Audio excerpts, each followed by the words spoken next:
Oh, matraffic ka. Oh, madmadi pa yung kalsada. Hindi na naiwasang uminit ng ulo ng residente at motorista na si Tatay Albert sa pahirap na dulot ng isinasagawang konstruksyon ng kalsada sa Benguet Nueva Vizcaya Road sa Barangay Bekel, La Trinidad, Benguet. Una na itong naibalita matapos na masawi ang isang binatilyo matapos mahulog sa ginawang kalsada dahil sa kakulangan ng warning at safety devices. Agad namang tumugon ang DPWH dito.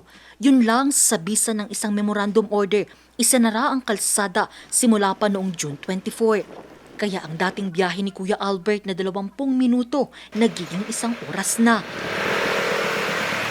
Kailangan pa raw kasi nilang umikot sa alternatibong ruta na Labay-Lacamon Road at Marlboro-Bekel Road. Matraffic ka ta. Mo 5 minutes ka, 5 minutes ka man dyan nga to. No, karon no agtudo ada ito, ginagalis. Nagalis, sir. Masapol di dual tilugan mo. Dapat kumaka 24 hours, ada silaw dan. Apektado rin ang operasyon ng gasolinahang ito para iwas lugi, pansamantala na rin itong isinara. Paliwanag ng DPWH Benguet First District Engineering Office na tumanggi ng humarap sa kamera. Ang desisyon sa pagsasara ng kalsada ay dulot ng patuloy na pagguho ng lupa.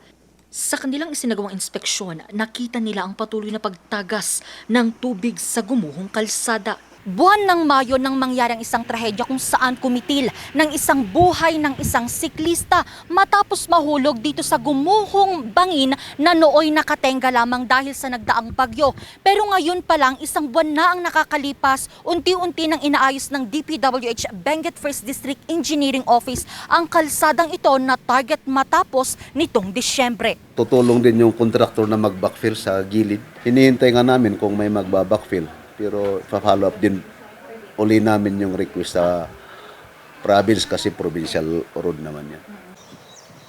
Sa ngayon, ipinasakamay na ng DPWH Benguet First District Engineering Office sa Agtiyonggalan Construction ang 12 million pesos na project sa pagsasaayos ng Benguet Nueva Vizcaya Road na target matapos sa December 10, 2026.